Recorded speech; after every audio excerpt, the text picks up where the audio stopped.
Have you ever worked a night shift so quiet, it started to feel wrong, like the silence itself was watching you? I used to work the overnight front desk at a roadside hotel just off the highway in a sleepy little town in North Carolina. It wasn't a fancy place, the kind where you get a folded towel shaped like a swan or anything, but it had a decent lobby, complimentary breakfast, and 24 rooms. Enough to stay afloat. The hotel mostly stayed busy during storm season, especially when hurricanes forced evacuations. That's what happened the week this all started.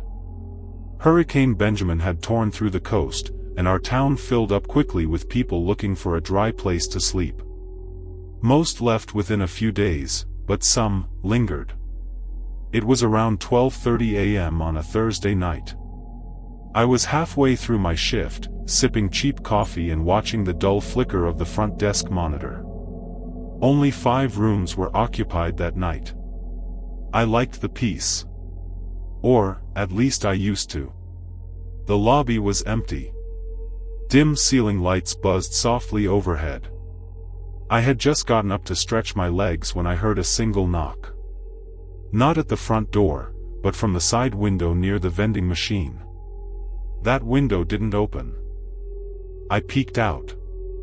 A man was standing just outside the glass, partially hidden by the shadows cast from the parking lot light.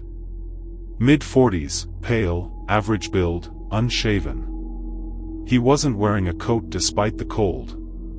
Just a thin, dirty hoodie. His eyes looked like they hadn't blinked in hours. I opened the door a crack and said, "Sir, can I help you?" He smiled, wide, like he was trying too hard to seem normal, and asked for a room. "One night. Just need a bed."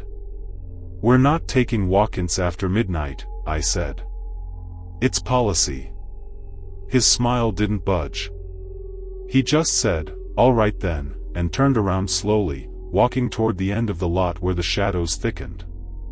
I watched until he disappeared into the dark. I locked the door, checked the security cam feeds, and tried to shake it off. An hour later, I heard the ding of the lobby bell. I nearly jumped out of my chair. There was no car outside. No sound of the door opening. But there he was, the same man, now standing at the desk, tapping the bell again. I hadn't even heard the door open. He leaned down and said, "My keycard stopped working." I blinked. "Keycard? Sir, I told you earlier, we didn't check you in." He chuckled, giggled, almost, and said, "Room 207. You checked me in yourself. There is no room 207. The hotel only had 1 floor. The highest room number was 124. I tried to keep my voice calm. There's no room 207. Maybe you're at the wrong hotel." His smile dropped. He stared at me. Not angry, blank. Like he was calculating something. Then, without breaking eye contact, he reached into his hoodie pocket and pulled out a room key. One of ours. Same brand, same color, even had the name of the hotel printed across the top. My stomach dropped. "There's been a mistake," I said, reaching for the phone. "You'll have to leave." He stared at me for a long second, then slid the key across the counter and said, "I'll be back for it." Then he walked away. I called my supervisor. No answer. I checked our logs. No recent check-in under that man's description. No missing keys. But still, that keycard was real. I stayed in the lobby after that. No way I was going back to the break room. Every now and then I glanced at the windows or the front door. Nothing. Around 3 a.m., I finally allowed myself to relax a little. That's when the power went out. The emergency lights kicked in, just a dim red glow from the hallway and a single bulb in the lobby. My heart was pounding. I reached for the landline to call the manager again, but the line was dead. The security monitors went blank. That's when I saw him. He was in the hallway on the monitor screen just before it cut out, even though I never heard a door open, never saw him enter. Just standing there, staring at the ceiling. Mouth moving, like he was whispering to someone that wasn't there.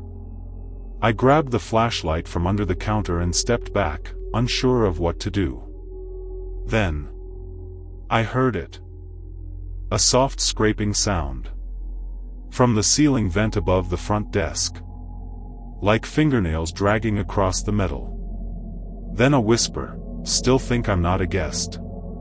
I dropped the flashlight, slammed the panic button under the desk, backed up into the hallway behind me, not taking my eyes off the vent. The sound stopped. Everything went dead silent. I waited there for what felt like 20 minutes until my relief arrived, a big guy named Danny. I nearly tackled him when he walked in, asking if he'd seen anyone outside. He said the lot was empty. No sign of anyone. But the strangest thing? When he checked the keycard reader logs later that day, the system showed room 207 had been accessed 3 times that night. There is no room 207. Maintenance opened the old utility closet where room 207 would have been, back when the hotel used to have a second floor decades ago, before it burned down in a fire. They found a pile of wet towels, a broken keycard, and scratch marks on the inside of the vent shaft. No one ever found the man. And I never worked another night shift again. Have you ever had a strange encounter at a hotel or while working a night shift? Tell us in the comments below. And if you enjoy true-style horror stories like this one, be sure to like, subscribe, and share for more terrifying tales every week.